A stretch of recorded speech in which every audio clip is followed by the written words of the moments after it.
विश्वानि देव सवितर्दुरितानि परासु यद्भद्रं तन्नयासु।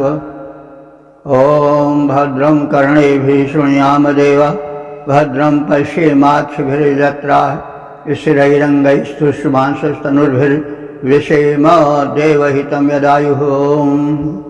वेद प्रेमियों सुधी श्रोताओं, संप्रति हम सब ऋग्वेद के दूसरे मंडल के 29वें सूक्त की व्याख्या में प्रवेश करने जा रहे हैं। इस सूक्त में कुल 7 मंत्र हैं। 7वां मंत्र त्रिष्टुप छंद में निबद्ध हैं। मंत्र दृष्टा हैं गृत्समद ऋषि और देवता हैं विश्व देवा। इस सूक्त के प्रथम मंत्र का शीर्षक है पाप मुक्त जीवन की चाह। अब संबंधित मंत्र का सर्वप्रथम सस्वर पाठ हो जाए।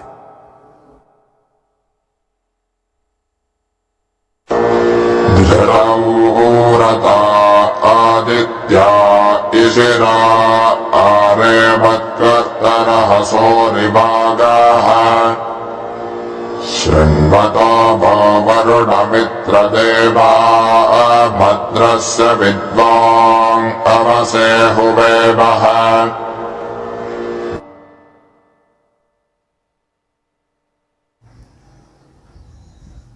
इस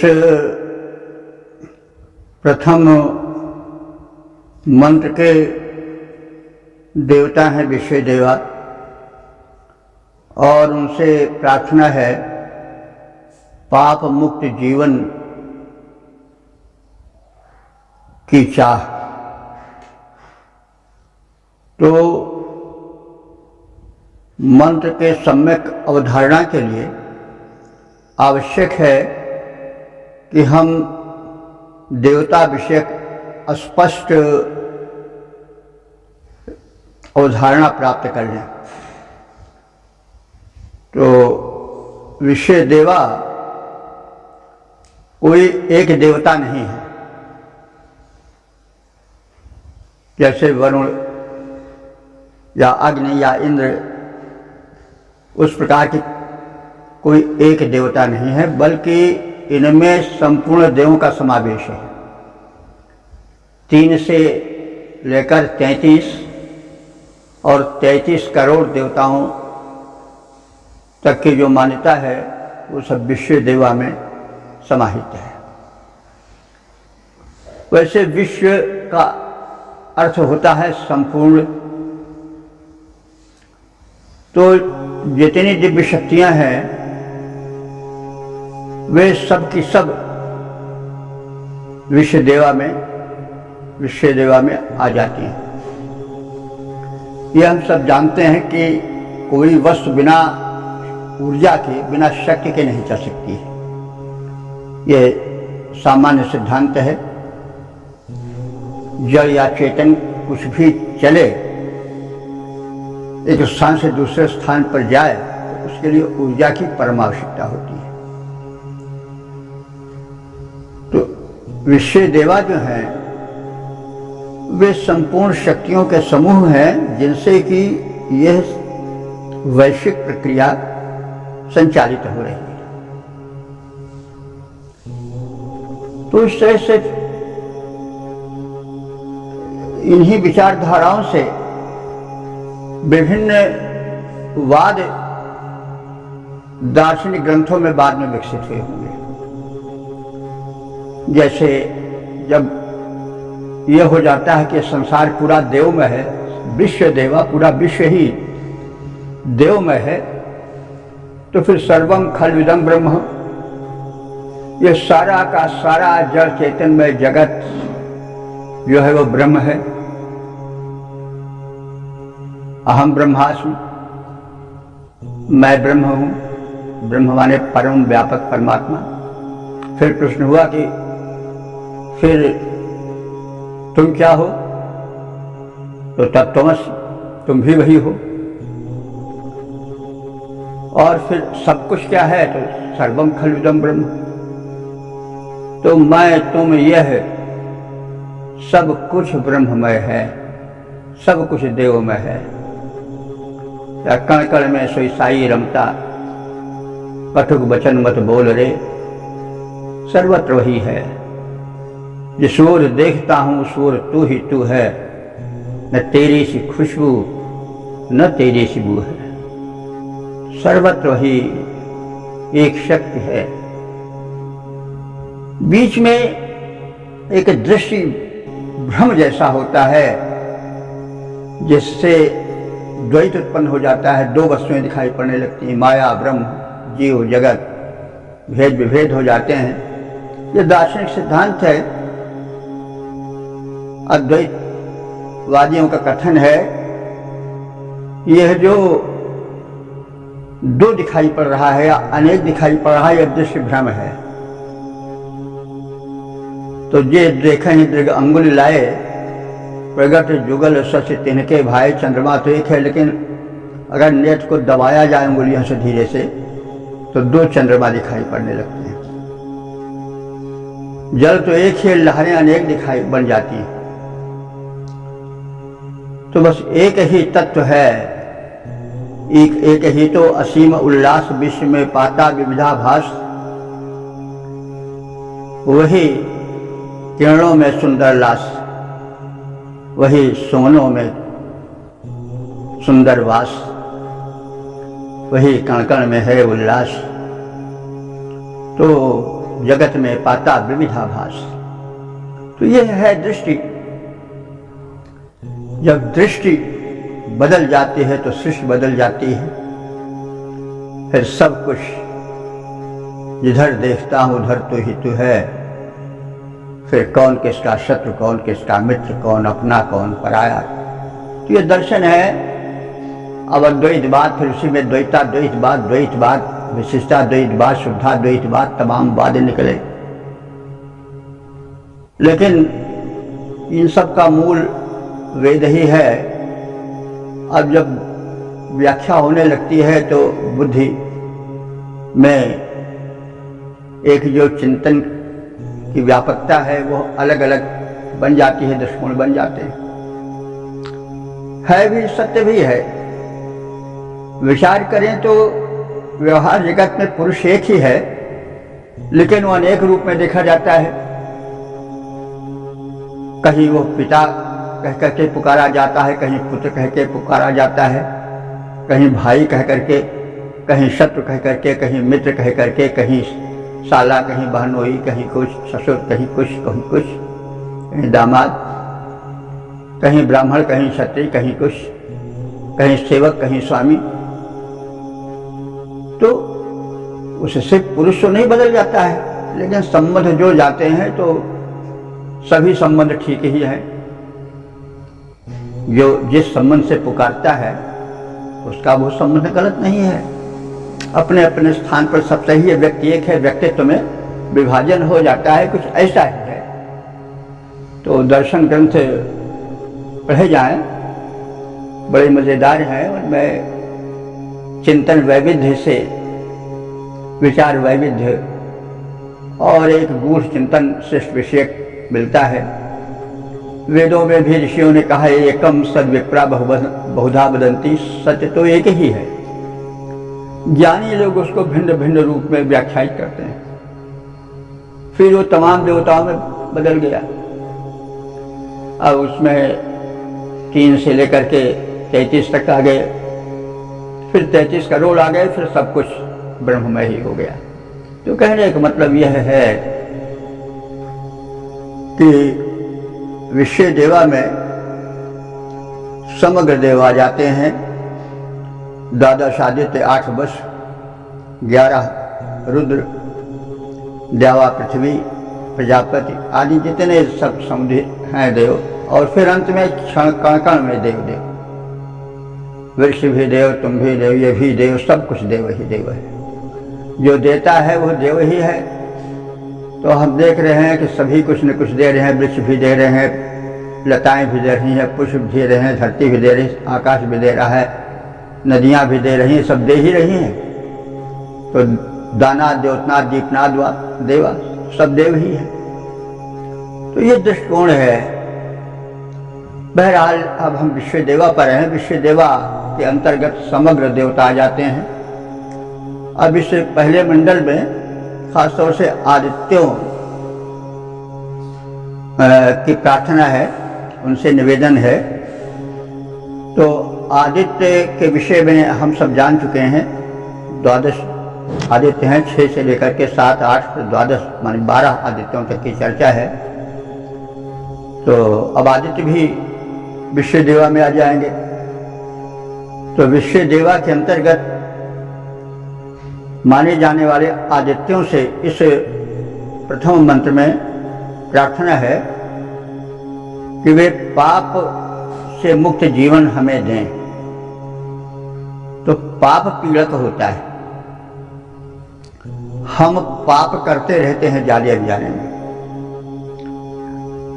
किसी पाप पर जो है वो सजा हो जाती है, जेल हो जाती है, हथकड़ी पड़ जाती है, किसी पर नहीं पड़ती है, लेकिन पाप तो पाप होता है, उसका प्राकृतिक दंड मिलता है। जैसे मान लीजिए कि हम जो चीज़ नहीं खानी चाहिए वो खा रहे हैं, अखाद्य खा रहे हैं, अथवा जितना खाना चाहिए उससे ज़्यादा खा रहे हैं, या और इसी प्रकार से चीज़ हैं, तो वो पाप हो गया। क्योंकि जो आचरण की या कर्तव्य की सीमा है उसका जब हम उल्लंघन करते हैं तो पाप हो जाता है। तो हम खाने में भी उल्लंघन करते हैं, हम देखने में भी उल्लंघन करते हैं, हम सुनने में भी उल्लंघन करते हैं, हम विचार करने में भी उल्लंघन करते हैं, व्यवहार में भी उल्लंघन करते हैं मर्यादा का। तो मर्यादा का उल्लंघन ही पाप है और पाप पीड़क होता है। अंकित हम खाएंगे पिएंगे तो क्या होगा, रोग शोक दबोच लेगा, कराहते हुए जीवन बीतेगा, डॉक्टर रूपी लुटेरे लूट ले जाएंगे, सब घर बर्बाद हो जाएगा। हम वाणी की मर्यादा नहीं रखेंगे, पाप हो जाता है। क्या होता है फिर, बात में बतबड़ हो गई हो, बात में बढ़ गई रहा, दोनों दलमा हल्ला होएगा, छत्तीन खींच लें, तलवार फिरका हो गया, कट गए हजारों लाखों मुंड। तो भाई सब चीज की एक मर्यादा है और मर्यादा का उल्लंघन ही पाप है और पाप पीड़क होता है। तो सबसे पहले क्या आवश्यक है कि हम पाप से बचें। तो भाई सब कुछ मनुष्य के वश में ही नहीं है कि मनुष्य में दुर्बलताएं होती हैं, एयर इज ह्यूमन। तो यानी गलती करना तो मानव का स्वभाव है, तो मतलब कमर नहीं कसना चाहिए, लेकिन फिर भी गलती हो ही जाती है। गलती पर कमर कसना बुरा है और गलती हो जाना तो मानव स्वभाव है, मानवीय दुर्बलता कहो, कुछ कहिए। तो कहने के मतलब है कि इसके लिए किसी दिव्य शक्ति से प्रार्थना की जाती है। यह सभी धर्मों में है, सभी संप्रदायों में है, सभी ग्रंथों में है कि हम पाप से बचें, दोष से बचें। और पाप की परिभाषा थोड़ी हम रुक करके किए हैं, आप और चिंतन करके कीजिएगा। पाप एक मतलब असीम है, हम हर जगह पाप करते हैं, हर जगह पुण्य भी कर सकते हैं। तो इस तरह से हम व्यापक दृष्टिकोण से हर शब्द को देखें। अब शक्ति प्राप्ति हेतु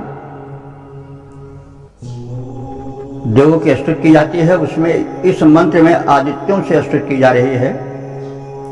किसके लिए? पाप विमोचन के लिए, पीड़क पाप हमसे हट जाएं। तो शब्दार्थ की ओर ध्यान दें। धृत व्रता माने व्रत धारण करने वाले, व्रत पालन करने वाले। इशिरा माने गमन करने वाले। गमन करने का मतलब हुआ कि चलते फिरते रहते हैं, अपने कर्तव्य पालन में संलग्न रहते हैं। तो हे व्रतधारी, हे इशिरा, हे गमन करता, आदित्य गणों, तुम यह कृपा करो कि आगाह मत आरे कर्त। आगाह कहते हैं पापों को, पाप आगाह, आग माने अग्नि नहीं, पाप। मत माने मुझसे, आगाह मत आरे कर्त, हे आदित्यो पापों को मुझसे दूर कर दो। अब दृष्टांत दिया जा रहा है कैसे कि रहसुह इव, रहसु माने एकांत में फेंके जाने वाले। क्या फेंके जाने वाले? कि व्यभिचारिणी स्त्री जैसे अपने नाजायज गर्भ को लोक से छिपाने के लिए बहुत दूर फेंक आती है, गर्भपात करा करके, और फिर उससे लगाव नहीं रखना चाहती है, वैसे ही तुम सब हमारे पापों को हमसे निकाल करके बहुत दूर फेंक दो। दृष्टांत दिया गया है। अब इससे आप जान सकते हैं कि युग हमेशा एक तरह से होते हैं। इसका मतलब हुआ कि उस युग में भी व्यभिचार होता था, जो अनुचित संयोग होते थे, स्त्री पुरुष के जो व्यभिचार गिने जाते थे, जिससे लोग लज्जा करते थे, जो समाज में पाप निंदित पाप समझा जाता था, तो लोग गर्भपात या स्त्रियां गर्भपात करा करके लोक निंदा के भय से उसको कहीं दूर फेंकाती थी। तो इससे ये होता है कि उस युग में भी ऐसा कर्म होता था। तो मेरे कहने का मतलब है कि पाप पुण्य हर युग में होते रहते थे। यह कोई मत सोचे कि सतयुग में सब अच्छाई अच्छाई थी, वहां भी बुराई थी, और कलयुग में सब बुराई बुराई है, यहां भी अच्छाई है। तो आप कर्म में शिथिल मत हो, कर्म करने में यह बहाना मत लो कि तो कलयुग है, वो तो सतयुग था। सब युग एक तरह के हैं, बस सत ये सृष्टि जो है वो त्रिगुणमय है हमेशा के लिए। 3 गुण हैं, सत्व रज तम। इनके प्रभाव से अच्छे और बुरे कर्म पहले भी होते थे, आज भी हो रहे हैं और आगे भी होते रहेंगे। तो इसीलिए सत्व जगाने की, सत्व गुण को जागृत करने की, सक्रिय करने की आवश्यकता हर युग में थी और रहेगी। तो अब आदित्यों से प्रार्थना की जा रही है कि हे आदित्यों, आप जो हो व्रतधारी हो, सर्वत्र गमन करने वाले हो, सर्वनियंता और सर्वज्ञ हो, आप हमारे पापों को वैसे ही दूर कर दो जिस प्रकार से कोई व्यभिचारिणी स्त्री अपने नाजायज गर्भ को गर्भपात करा करके दूर कहीं फेंकाती है, वैसे हमारे पापों को दूर कहीं जाके फेंक दो, यानी हमसे बिल्कुल उनको अलग कर दो, हमसे उनका कोई संपर्क न रह जाए। तो वरुण मित्र देवा, हे वरुण और मित्र देव। वरुण और मित्र देवों की परिभाषाएं विस्तार से पिछले मंत्रों में, सर्गों में या मतलब सूक्तों में बताई गई हैं। तो हे वरुण और मित्र देव, वह भद्रस्य विद्वान, वह माने तुम सब, भद्रस्य हमारे कल्याण को, विद्वान माने जानते हो, यानी हमारा कल्याण कहाँ छिपा है, कैसे हो सकता है, इसे आप दोनों जानते हो। अस्तुतिम सुनता, क्यों हमारी प्रार्थनाओं को सुनने वाले हो, वह तुम सब इसलिए अवश्य हुए अवश्य हुए, इस अवश्य माने रक्षार्थ, हुए माने आवाहन करता हूं, इसलिए मैं आपको अपनी रक्षा के लिए आवाहित करता हूं, बुलाता हूं। तो हे व्रतधारी, सर्वत्र गमनशील, सक्रिय आदित्यों, जैसे व्यभिचारिणी स्त्री अपने नाजायज गर्भपात को दूर कहीं एकांत में छोड़कर चली जाती है, उससे मुक्त हो जाती है, वैसे ही आप मेरे पापों को मुझसे मुक्त करा दो, पाप हमसे दूर चले जाएं।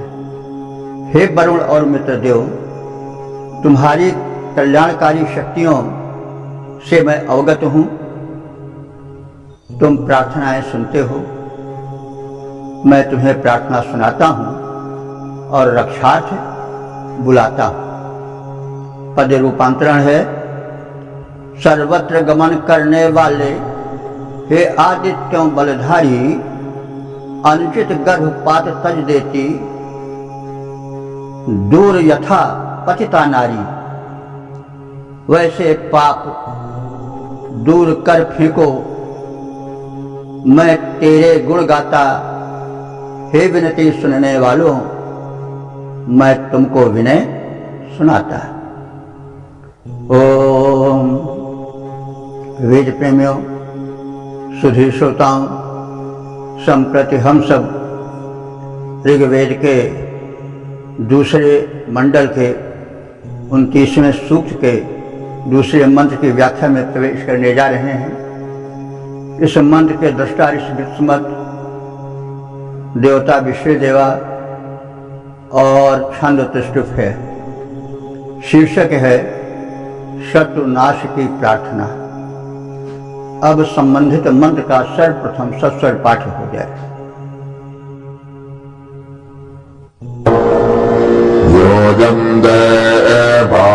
प्रपतिर्योजमाजो योजन्वेषांसि सनुतर्यजोता अभिक्षत्तारो अभिधक्षबद्धमध्यातरो मृळयता परञ्च।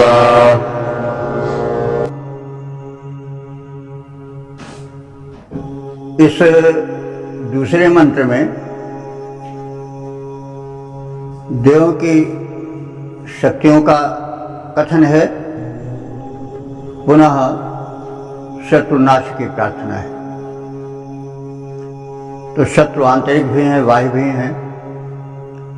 शत्रु की परिभाषा हमें व्यापक रूप से करनी होगी। शत्रु वही नहीं है जैसे मुकदमेबाजी है या कोई रंजिश है।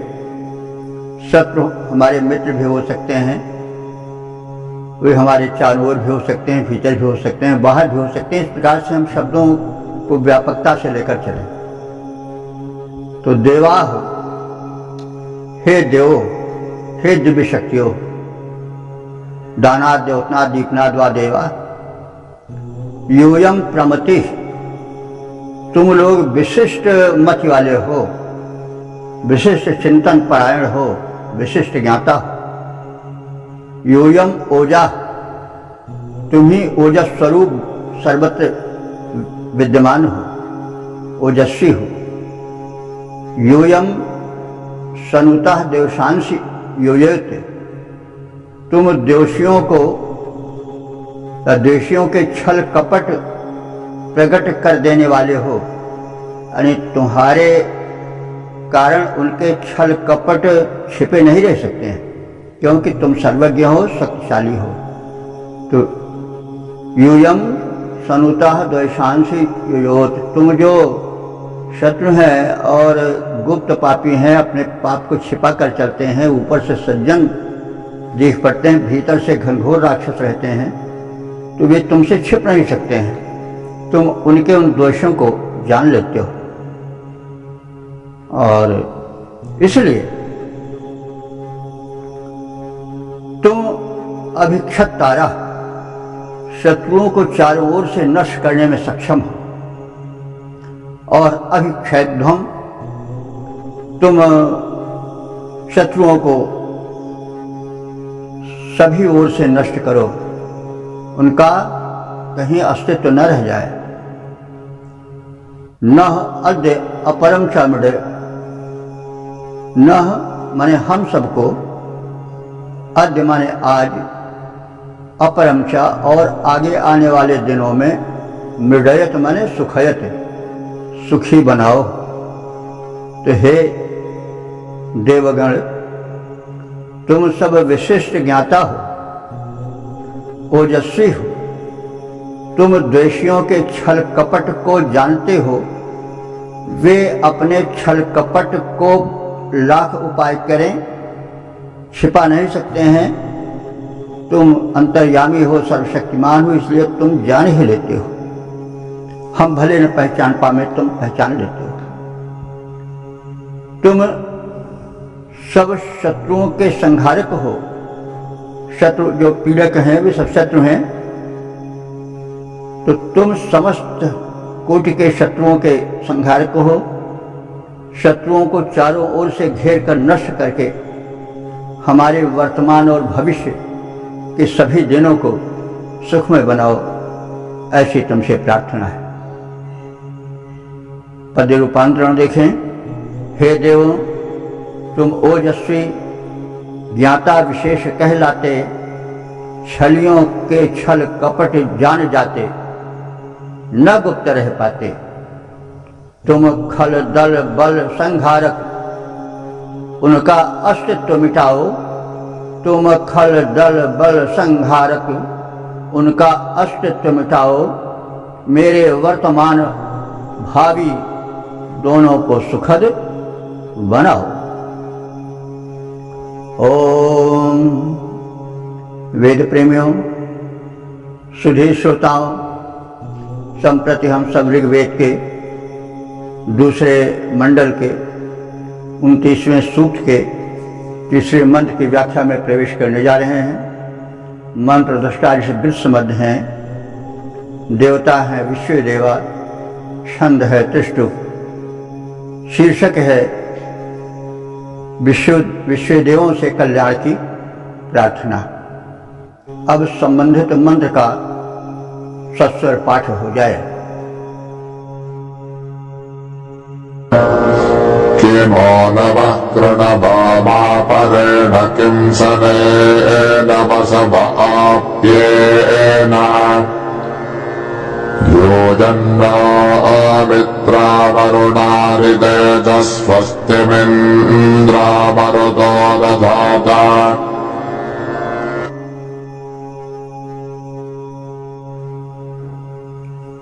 इस तीसरे मंत्र में यह स्पष्ट किया गया है कि उपासना में विनत भाव का, उपास्य के विराटत्व का और अपने लघुत्व का अनुभावन आवश्यक है। स्वाभाविक है भी, जब ईश्वर के विराट तत्व पर उसके ब्रह्मांड व्याप्त शक्ति का अनुभावन करते हैं तो अपना व्यक्तित्व बड़ा बौना सा लगता है। स्वाभाविक है, जब मनुष्य को व्यापक जलराशि महासमुद्र का दर्शन हो जाता है तो अपने छिछली तरैया में भरे जल और गर्व को भूल जाता है। तब यही भावना वरवश मंडराती है कि राम सो बड़ो है कौन, मोसों कौन छोटो। राम सो खरो है कौन, मोसों कौन खोटो। तब अपने में दोष ही दोष दिखाई पड़ने लग जाता है, अपने में लघुता का अनुभवन होने लगता है। जब विराट के समक्ष मनुष्य जाता है तो अपना लघु अस्तित्व उसी में विलीन कर लेता है और फिर वही प्रपत्ति यानी शरणागति की भूमिका आती है। शरणागति भक्ति का प्रमुख अंग है। जब शरणागत हो जाता है भक्त उस विराट तत्व के आगे, अपने लघु अस्तित्व को उसमें विलय कर देता है, तब मौसम दीन न दीन हित, तुम समान रघुवीर, अस विचारे रघुवंश मणि, हरह विषम भवती। तो राम सो बड़ो है कौन, मोसों कौन छोटो। राम सो खरो है कौन, मोसों कौन खोटो। जब पर्वत के नीचे ऊंट आता है तो उसका अपना ऊंटत्व यानी मैं बहुत ऊंचा हूं, सब भूल जाता है। ऊंट जब पर्वत के नीचे आता है तो पता चलता है कि वो बौना है। तो यह विराटत्व की अनुभूति जो है वह शरणागति की जननी है। तो जब विराटत्व की अनुभूति होती है तो मनुष्य का क्षुद्र अहम अपने आप गलित होने लग जाता है और वहीं से प्रपत्ति का या शरणागति का श्री गणेश होता है। यह भक्ति में परम आवश्यक है। तो कुछ ऐसी ही भावना इस मंत्र में दृष्टिगत होती है। दैन्य का निवेदन झलकता है इस मंत्र में। कृपा याचना का भाव उभरता हुआ प्रतीत होता है और उपासक के विराटत्व के आगे अपने अहम का बौनापन होना प्रतीत होने लगता है। अब यहाँ पर ऋषि या भक्त या उपासक अनुभव करता है कि मैं जो यह गर्व करता फिर रहा था कि मंत्र बल पर, उपासना बल पर भगवान के वश में कर लूंगा, यह निरर्थक है। कृपा अनुकूल दृष्टि उस उपास्य देव की परम आवश्यक है। हम उसको पाए बिना किसी भी पूजा पद्धति से अपना उद्धार नहीं कर सकते हैं। कृपा दृष्टि की परम आवश्यकता है। इन्हीं कुछ भावों से भरा हुआ यह मंत्र है। इसी परिप्रेक्ष्य में मंत्र के अर्थ पर विचार करें। वसवः, हे आश्रयदाता देवों। वसु ही वास प्रदायक, आश्रय प्रदायक। वसवः आश्रय प्रदायक देवो। शनेन आपेन, अपने प्राचीन पूजा पद्धति से वह किम नु कृवाम, हम तुम्हें वश में क्या कर सकते हैं? क्या तुम्हारा कुछ कल्याण कर सकते हैं? अपरेण, दूसरे किसी उपाय से यानी आधुनिक या नवीन पूजा पद्धति से क्या तुम्हें वश में कर सकते हैं? क्या तुम्हारा कल्याण कर सकते हैं? प्रश्नवाचक है। मित्रा वरुणा आदित्य इंद्रा मरुता, हे मित्र और वरुण देव, हे अदिति देवी, हे इंद्र और मरुत देव, यूयम तुम सब न स्वस्तिम दधात, हमारे लिए अपने हृदय में स्वस्थ माने कल्याण की भावना भरो। कल्याण हमारा करो और कृपा करो। हम तुम्हें किसी पूजा पद्धति से, चाहे प्राचीन हो चाहे नवीन हो, तुम्हें वश में नहीं कर सकते हैं। ऐसी कुछ अनुभूति हमें हो रही है, इसलिए हम तुम्हारी कृपा चाहते हैं। अब प्रभु कृपा करो यह भांति, सब तज भजन करो दिन राति। मोह सम दीन न दीन है तुम समान रघुवी, अस विचार रघुवंश हरो विषम बहुवी। वही भावना है कि तुम मोह समान है, आरत नहीं, आरत हरितोष। मोरे मेरी तरह न कोई आरत है और न तुम्हारी तरह से कोई आरती यानी कष्ट को, विपत्ति को, संकट को हरने वाला है। तो मैं शरणागत हूं। तो हे आश्रयदाता देवताओं, हम मनुष्य अल्प शक्तिमान हैं।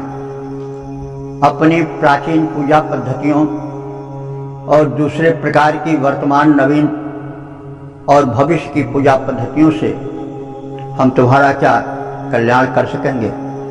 क्या तुम्हें अपने अनुकूल बना सकेंगे? क्या वही पर्याप्त है?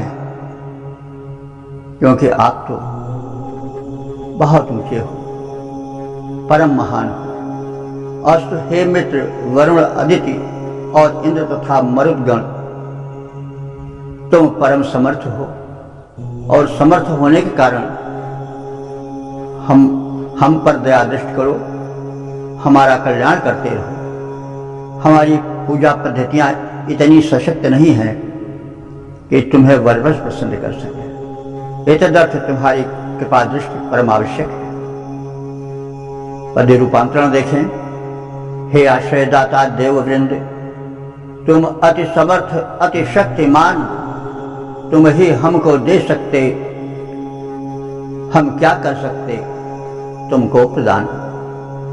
बस यही सोचकर हे समर्थ, करुणा हम पर करते जाओ, इस दुर्बल मानव को अपने अनुदानों से भरते जाओ। ओम। वेद प्रेमियों, सुधे श्रोताओं, संप्रति हम सब ऋग्वेद के दूसरे मंडल के 29वें सूक्त के चौथे मंत्र की व्याख्या में प्रवेश करने जा रहे हैं। मंत्र दृष्टा ऋषि हैं गृत्समद, देवता है विश्व देवा तथा छंद है त्रिष्ट। शीर्षक है कृपापूर्ण उपासना और उससे मिलने वाले सुख की कामना। अब संबंधित मंत्र का सस्वर पाठ हो जाए।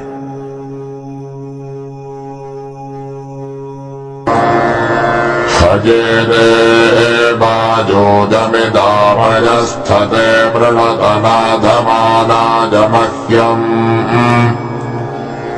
मा भोरथ मध्यमपाहृदे भोन्वाजुष्मावत्स्वापि शुश्रविष्मा।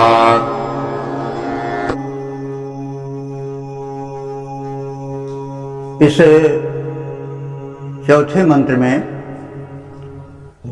उपासना समन्वित भक्तिपूर्ण कर्मठ जीवन की कामना की गई है।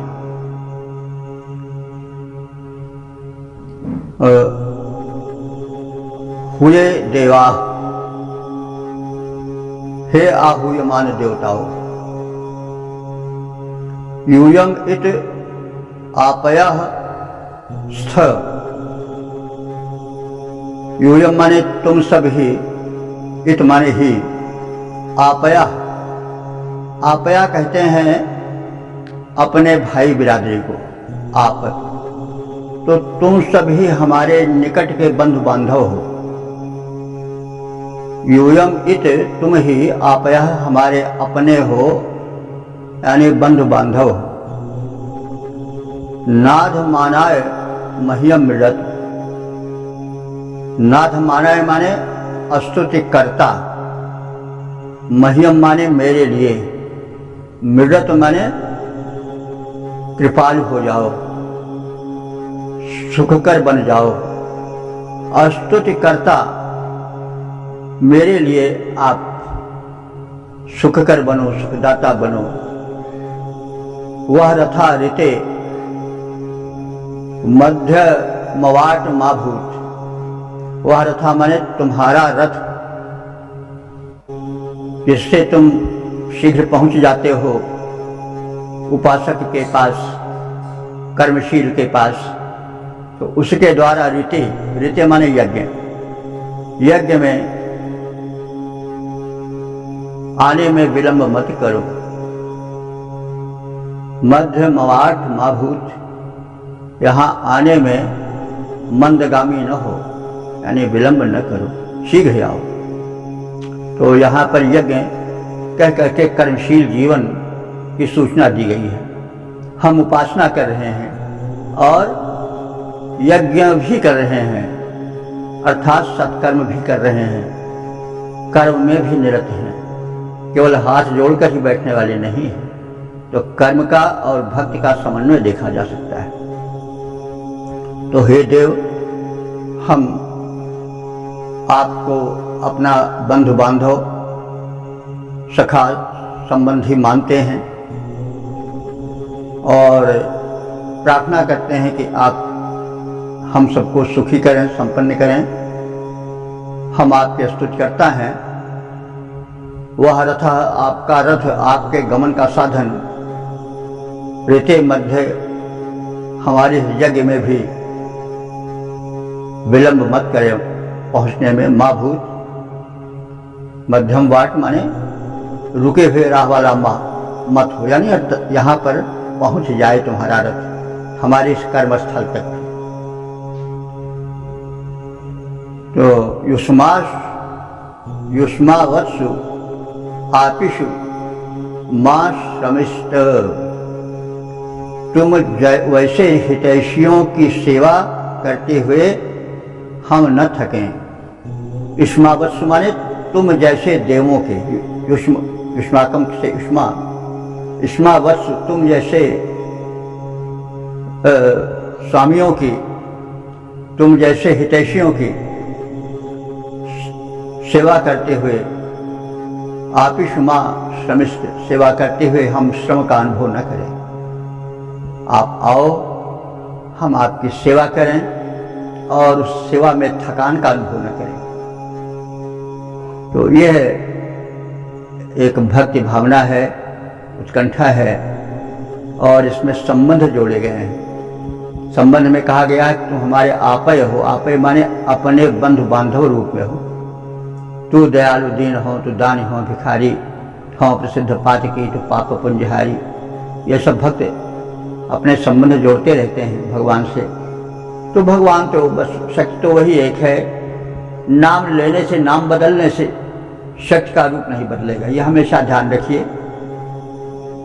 नाम के पीछे बदनाम मत हो। एक नाम को लेकर झगड़ कर धर्म को कलंकित मत करो। यही नाम सही है, अल्लाह ही सही है, खुदा ही सही है, या और भी कोई नाम जो तमाम है, कहने की आवश्यकता नहीं है कितने नाम है उस परमात्मा के। हजारों क्या लाखों नाम हैं। तो उस नाम के पीछे बदनाम मत हो, अंधविश्वासी मत बनो, रक्तपात मत करो, वैर भाव मत करो, दिव्य मानव जीवन को कलंकित मत करो।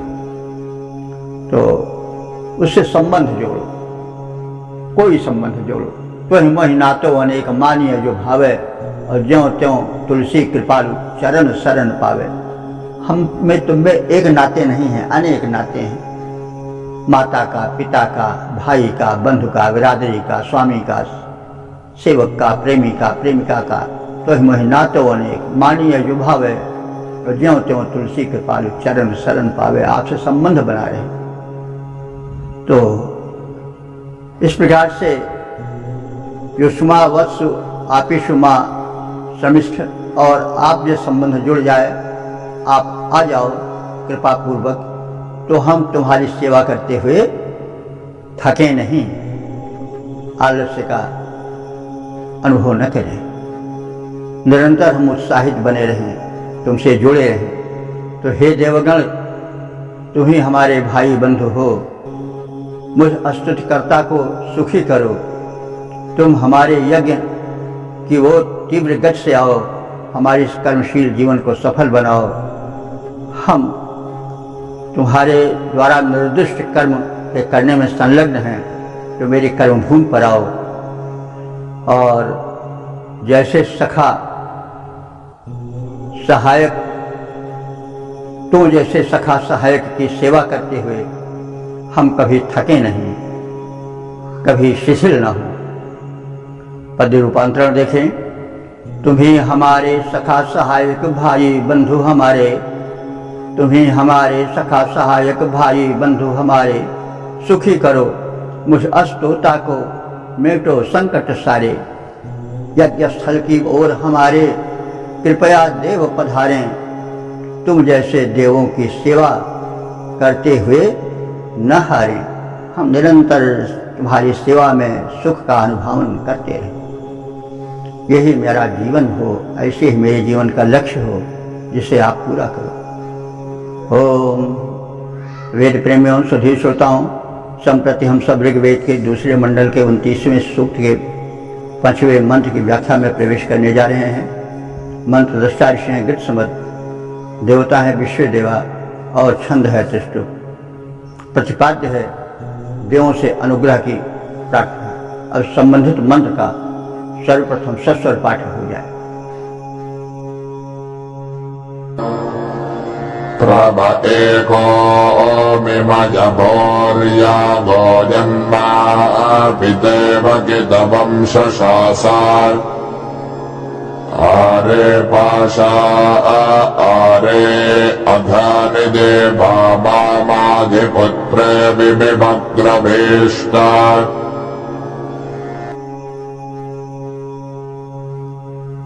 इस पांचवें मंत्र में भी प्रपत्ति भाव का, शरणागति का अच्छा निदर्शन है, काव्यमयता भी है।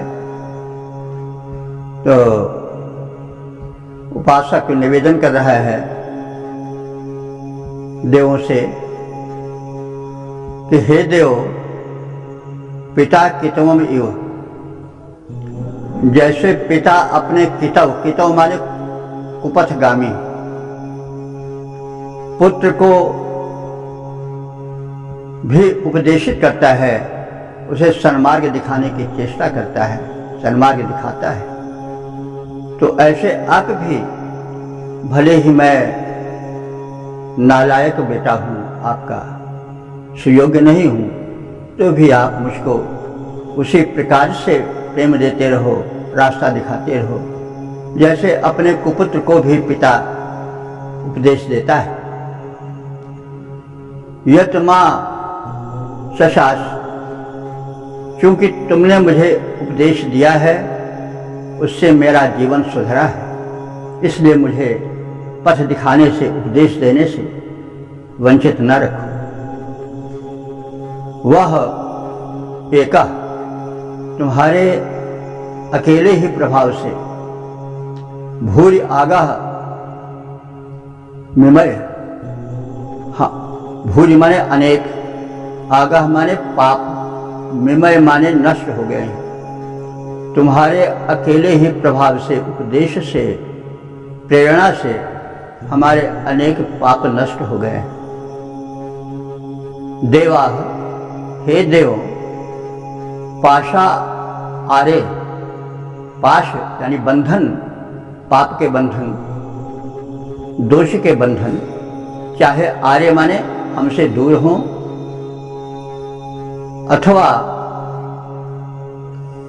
मुझसे मेरे निकट हों, वे मुझसे आर्य माने दूर ही रहे। और मैं आपसे विनम्र निवेदन करता हूं, आपसे दया दृष्टि पाने की चेष्टा करता हूं कि मुझ पर कृपा दृष्टि रखना। पुत्रे अधि विम इव, जैसे पुत्रों के मध्य से, वि माने पक्षी, यानी जैसे पिता पक्षी या माता पक्षी के बीच से ही कोई बहेलिया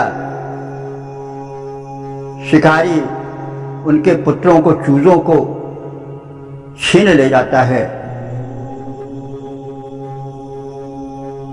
चूजे देखते रह जाते हैं, उनका पिता जो बड़ा पक्षी था उसको कोई बहेलिया बरबस उनके मध्य से खींच ले जाता है। तो वैसे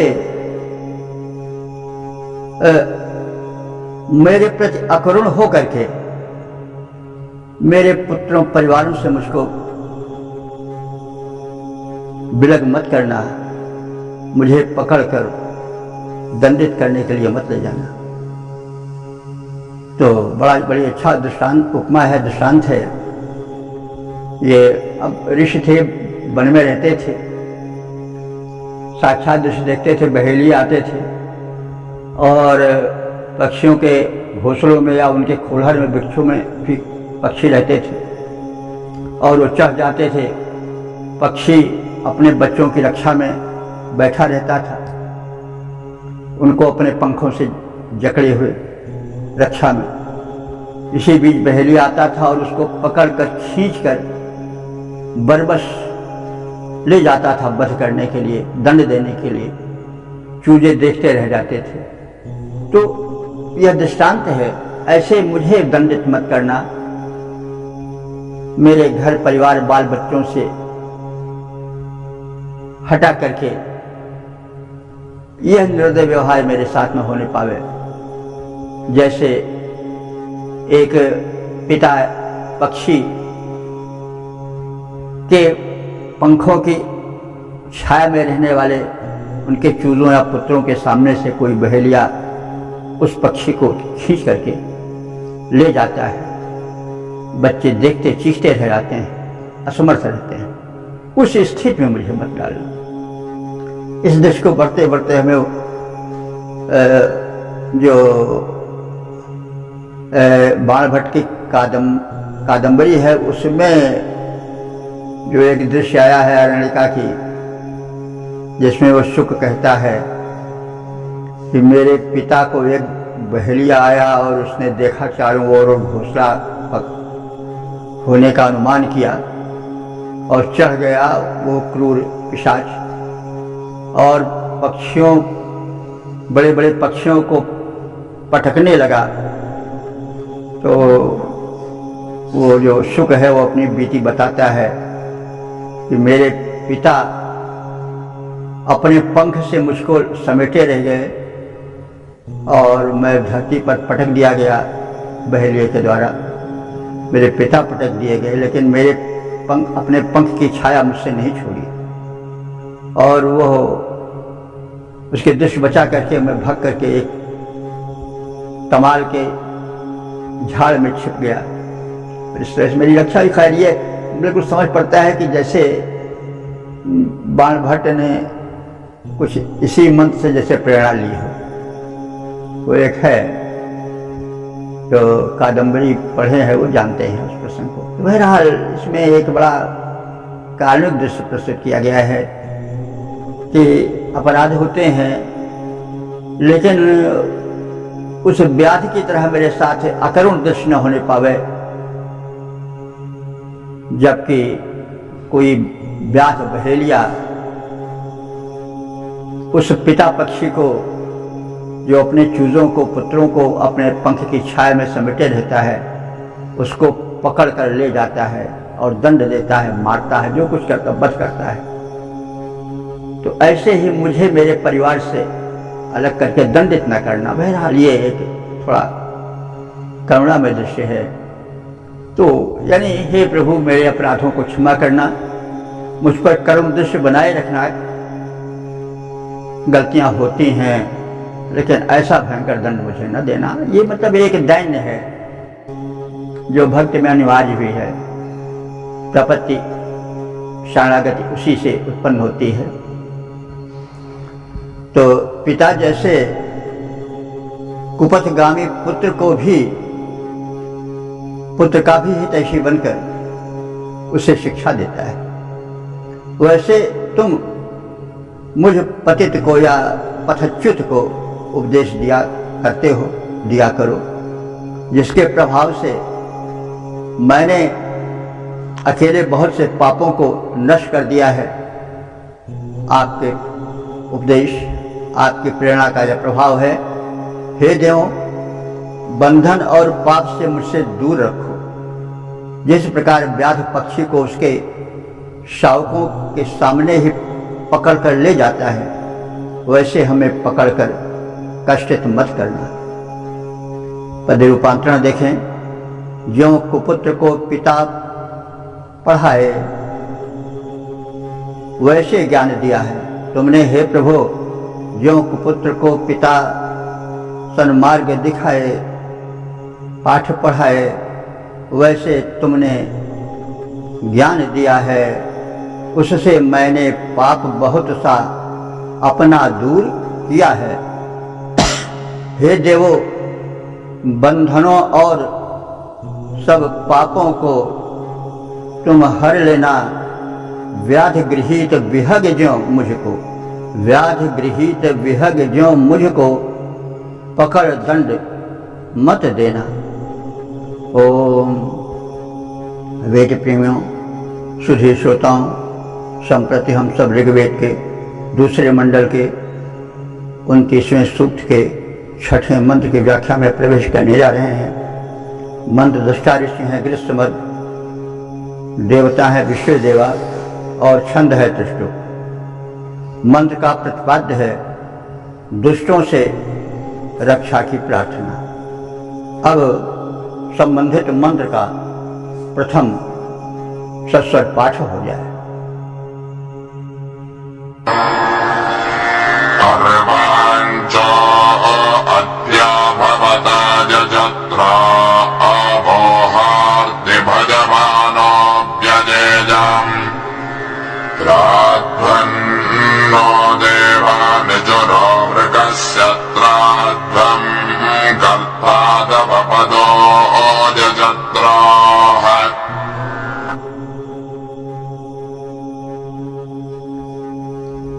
इस छठे मंत्र में देवताओं से निर्भय जीवन की और रक्षा की प्रार्थना है।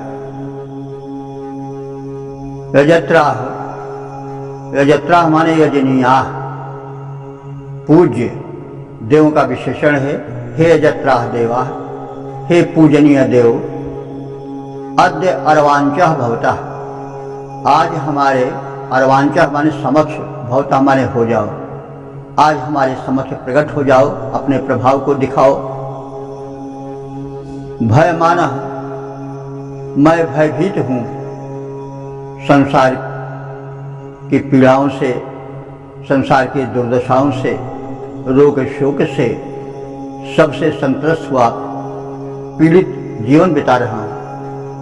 वह हार्दिक, हार्दिक कहते हैं प्रेम को, वह माने तुम सबके प्रेम और सौहार्द से हम वंचित न रहें, उसे हम निरंतर प्राप्त करते रहें। देवा हो, हे देवो, न हम सबको वृकस्य निजुरः प्राध्वम, वृक माने होता है भेड़िया, लेकिन भेड़िए से मतलब हुआ भेड़िए के तुल्य घात लगाकर प्रहार करने वाले दुष्टों से, कपटियों से, छलियों से, और उनके निजुरा माने अस्त्रों से, प्राध्वम माने रक्षा करो, यानी दुष्टों के, छलियों, कपटियों के प्रहारों से, अस्त्रों से हमारी रक्षा करो। अवपदः कर्ता प्राध्वम, वे लोग भी अवपदः माने आपत्तियां पद पद पर प्रस्तुत करते रहते हैं, ऐसे विपत्ति प्रस्तुत करने वाले दुष्टों से प्राध्वम हमारी रक्षा करते रहो। हे पूज्य प्रवर देव, आज हमारे समक्ष आओ, भयभीत मैं तुम्हारा प्रेम प्राप्त कर सकूं। हे देव, दुष्टों के घात प्रतिघात से हमारी रक्षा करते रहो। हम आपत्तियां खड़ी करने वाले दुष्टों से संरक्षण पाएं, तुम्हारी कृपा दृष्टि से हम प्रत्येक प्रहार से सुरक्षित जीवन बिताएं। देखिए, बड़ी ही भावपूर्ण विनती है। यह विनती कितनी विनम्र है, आस्था कितने अपने शिखर पर है, भाव में कितना गांधीर्य है, यह सब मंत्रों के अर्थों के स्पर्श करने से प्रतीत होता है। तो जो भावनाएं संचरित हुई हैं बाद के संस्कृत या हिंदी साहित्य में, वे सब वेदों के ऋणी हैं। वेदों से बाहर कोई चिंतन नहीं है, चाहे ज्ञान का हो, चाहे भक्ति का हो, चाहे दर्शन का हो, सभी चिंतनों पर वेदों का ऋण है। इससे वेदाध्ययन परम आवश्यक है। हम फूल को समझने के लिए मूल को, फल को समझने के लिए मूल को भी समझें, तभी हमारी समझदारी पूरी होगी। तो हे पूज्य देव, आज हमारे समक्ष आओ, भयभीत मैं तुम्हारा प्रेम प्राप्त कर सकूं। हे देव, दुष्टों के घातों प्रतिघातों से हमारी रक्षा करते रहो। आपत्तियां खड़ी करने वालों से हमें सुरक्षित रखो, उनसे हमें बचाते रहो। पद रूपांतरण है, पूज्य देवताओं सम्मुख आओ, मैं दर्शन पाऊं, भय व्याकुल में प्रेम तुम्हारा पा निर्भय बन जाऊं, दुष्टों के घातों से मेरी रक्षा करने आओ। जो आपत्ति खड़ी करता है उनसे हमें बचाओ। ओम। वेद प्रेमियों, सुधी श्रोताओं, संप्रति हम सब ऋग्वेद के दूसरे मंडल के 29वें सूक्त के 7वें मंत्र की व्याख्या में प्रवेश करने जा रहे हैं। मंत्र दृष्टा ऋषि हैं गृत्समद, देवता है विश्व देवा और छंद है त्रिष्टु।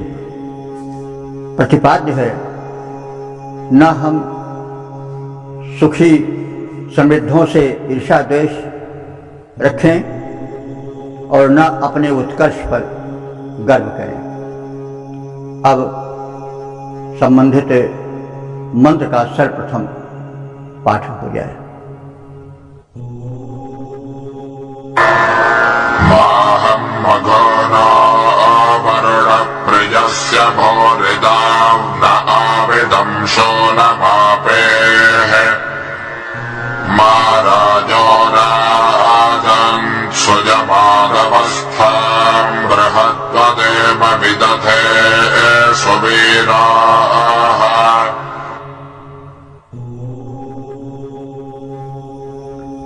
यह जो 7वां मंत्र है, यह बड़े पते का मंत्र है। यह समापन का मंत्र है।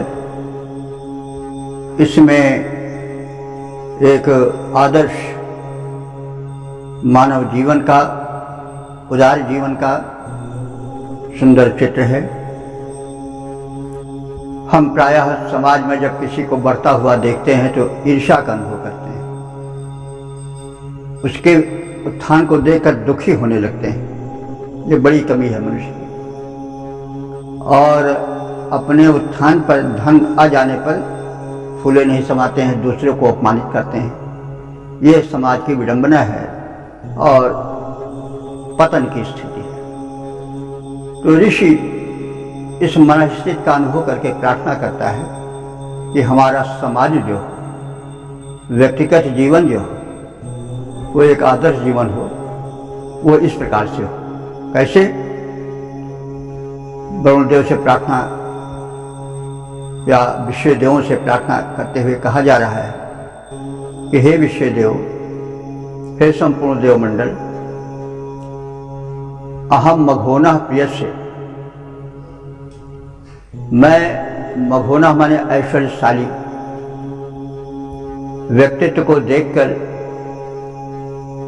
उसके प्रिय बनने की चेष्टा करूं, उससे द्वेषी ईर्ष्यालु होकर अपना स्वरूप, अपना कुरूप न प्रस्तुत करूं। भूरि दावना आपे, परम दानी उत्तम मनुष्य को, शुभ कर्मी को देख करके हम उससे जले नहीं, उस पर कटाक्ष न करें तरह तरह के। अरे ये क्या कर रहा है, ये तो इधर से उधर से पाए हैं, लुटाए रहे हैं। तरह तरह के समाज में लोग जो आक्षेप करते हैं भले आदमियों पर भी, उससे वो संकेत है। और शूनम माँ आवेदम, हम उन सत्पुरुषों की वृद्धि पर कटाक्ष न करें, उस पर निंदा भरे शब्द न बोलें। राजन हे तेजस्वी देव, हम अपने लिए भी आपसे यह प्रार्थना करते हैं कि सुयमात राया, हम सुयमात माने सुंदर संयम श्रम पूर्ण जीवन बिता करके, राया माने ऐश्वर्य कमाएं। कालाबाजारी, चोरबाजारी, नशा आज का जो व्यापार आज होता है, जो पकड़ा जाता है छापे के दौरान, हम देखते हैं वो बड़ा कुछ कर्म है। पैसा लोग कमाते हैं, गांजे भांग और चरस और जो क्या क्या जो है महंगी बड़े जो कि व्यक्ति खाता है तो नशा का आदी हो जाता है, उसका जीवन बर्बाद जाता है, परिवार बर्बाद जाता है। तो इस प्रकार से जो कमाया हुआ धन है, उस धन की ओर संकेत हो रहा है। कि हम जो धन पावें वो सुयमात माने संयम से, नियम से कमाया गया हो, वह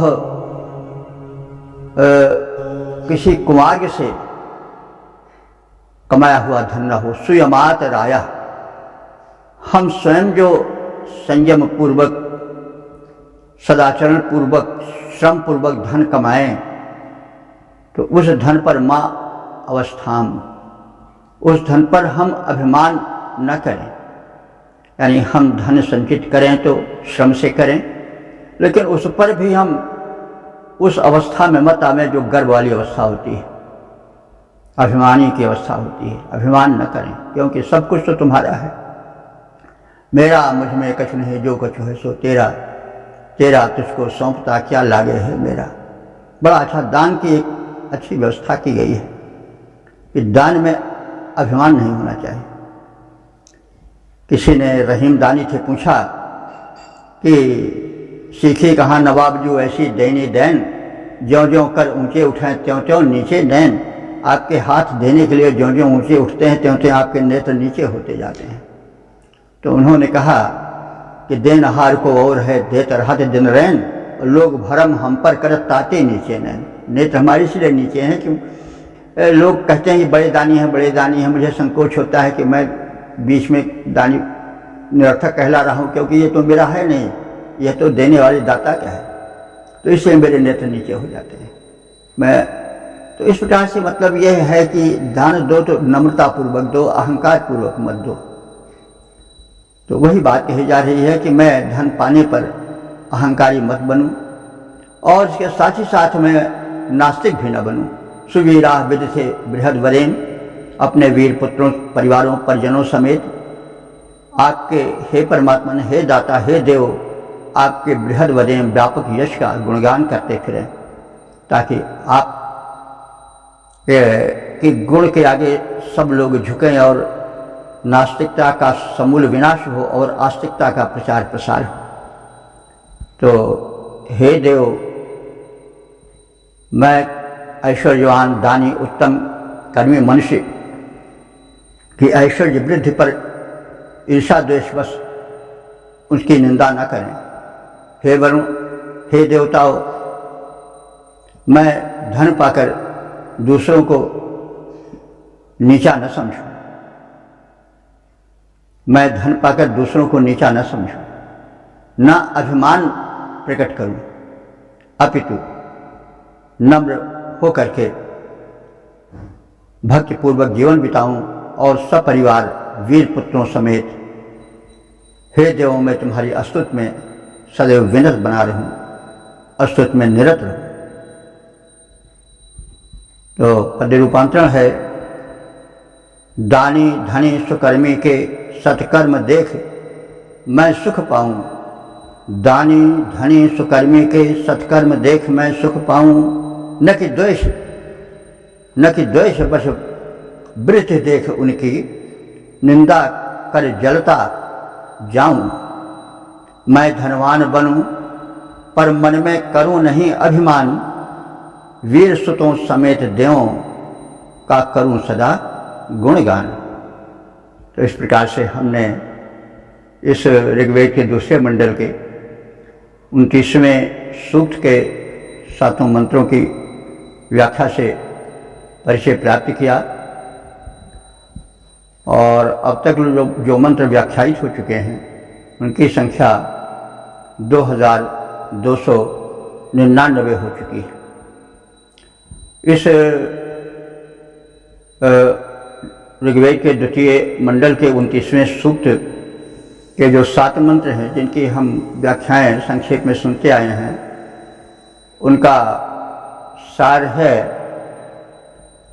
कि मनुष्यों से पाप भूल चूक तो होती ही रहती हैं, तो पहले हम देवताओं से, विश्व देवों से, जिनकी व्याख्या हो चुकी है प्रारंभ में, उनसे क्षमा याचना करें पापों के लिए, और पाप से हम बचें